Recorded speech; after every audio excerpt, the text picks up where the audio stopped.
நம்பி வாக்களித்திருக்கக்கூடிய மக்களுக்கு மட்டுமல்ல, வாக்களிக்க தவறுகளுக்கும் சேர்த்து இந்த ஆட்சி நடைபெறும்.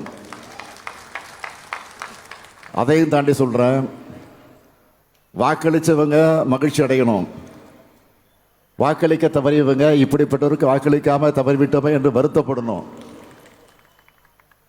ஆக அந்த நிலையில நிச்சயமாக எங்கள் ஆட்சி இருக்கும் என்று நான் உறுதி சொன்னேன். ஆகவே அப்படித்தான் இந்த மேற்கு மண்டலத்திற்கும் ஏராளமான திட்டங்களை நம்முடைய அரசு செஞ்சுக்கிட்டு இருக்கு என்பதை நம்முடைய ஈஸ்வரன் அவர்கள் நேரமில்லா காரணத்தால் ஒன்றை மாத்திரம் அவர் தெளிவோடு குறிப்பிட்டு சொன்னார். ஆக உங்களுடைய நன்மதிப்பையும் பெற்றிருக்கிறோம். அதனால தான் தொடர்ந்து 2024 நாடாளுமன்ற தேர்தலில் திமுகவுக்கு அமோகமான வெற்றி, முழுமையான வெற்றி நாம் பெற்றோம். ஆக அந்த 40க்கு 40 என்ற வெற்றியை பெற்றிருக்கிறோம் என்று சொன்னால், முழு வெற்றியை பெற்றிருக்கிறோம் என்று சொன்னால், நம்முடைய ஆட்சிக்கு கிடைத்திருக்கக்கூடிய அது நற்சான்றிதழ். அதேபோல் வருகிற 2026 ஆண்டும் மீண்டும் சொல்லுகிறேன், நாம் தான் வெற்றி பெறப் போகிறோம்.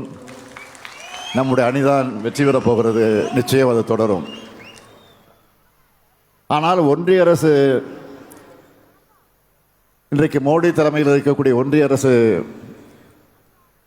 நம்மை மாதிரி இல்லாமல், நம்முடைய ஆட்சி போல் இல்லாமல் வாக்களிக்காத தமிழ்நாட்டை வஞ்சித்து கொண்டிருக்கு. அவங்களுடைய வஞ்சனையும் கடந்து தமிழ்நாடு வளர்ச்சியில் இன்றைக்கு நாம் முதலிடத்தில் இருக்கிறோம். எல்லா துறைகளிலுமே தமிழ்நாட்டுக்கு முறையான நிதிகளை வழங்கி தமிழ்நாட்டுக்குரிய திட்டங்களை செய்து தரக்கூடிய ஒன்றிய அரசு இருந்தால் இன்றைக்கு இந்திய அளவில் இல்லை, உலக அளவிலே நாம் தான் இன்றைக்கு முதலிடத்தில் இருப்போம். அந்த அளவுக்கு நாம் இன்னும் வேகமாக நடைபெற்று கொண்டிருக்கக்கூடிய வாய்ப்பு கிடைத்திருக்கும். இன்று காலையிலே கூட தொகுதி மறுசீரமைப்பில் தமிழ்நாடு உள்ளிட்ட மாநிலங்களில்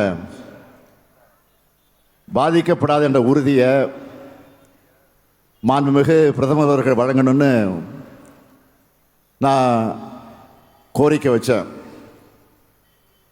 ஆக அந்த கோரிக்கையை தெளிவாக நான் குறிப்பிட்டு சொன்னேன். பிரதமர் அவர்கள் இன்னொரு அரை மணி நேரத்தில் தமிழ்நாட்டிற்கு வருகிறார், ராமேஸ்வரத்துக்கு வருகிறார், பாலத்தை திறந்து வைக்கப் போகிறார். அதுவும் எங்கிருந்து வருகிறார் என்று கேட்டால் இலங்கையிலிருந்து வருகிறார். இலங்கையில் மீனவர்கள் படக்கூடிய, நம்முடைய மீனவர்கள் துன்பத்திற்கு ஆளாகக்கூடிய அந்த துயரத்திற்கெல்லாம் ஒரு விடிவு கிடைக்கும். அதையெல்லாம் பேசிவிட்டு வந்து செய்தியை சொல்லுவார். தொகுதி மறுசீரமைப்பு பற்றி நாம் அழுத்தமாக சட்டமன்றத்தில் தீர்மானம் போட்டிருக்கிறோம்.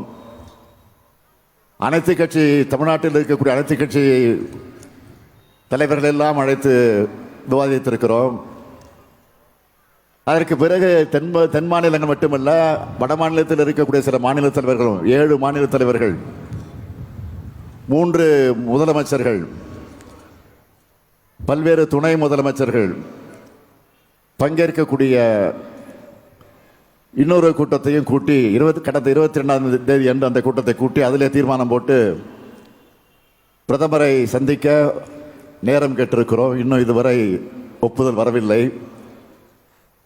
ஆக இதற்கிடையிலே நீங்கள் தமிழ்நாட்டுக்கு வரீங்க. ஆக வரக்கூடிய நீங்கள் அதிலாவது அதை தெளிவுபடுத்த வேண்டும், அதை விளக்கமாக குறிப்பிட்டு சொல்ல வேண்டும் என்று நான் ஒரு கோரிக்கை வச்சேன். ஆனால் மக்களோட முக்கியமான பிரச்சனைகளுக்கு பதில் சொல்லாமல் தவிர்க்கிறவங்களுக்கு நாம் என்ன செய்ய முடியும்? வேறு வழி இல்லை. ஆக அப்படி தமிழ்நாட்டை தவிர்க்கக்கூடிய மக்களுக்கு மீண்டும் தமிழ்நாட்டில் உங்களுக்கு இடமே இல்லை என்ற பதிலைத்தான் வரக்கூடிய தேர்தலில் நீங்கள் வழங்கிட வேண்டும் என்று இந்த நிகழ்ச்சியின் மூலமாக நான் கேட்டுக்கொள்ள கடமைப்பட்டிருக்கிறேன்.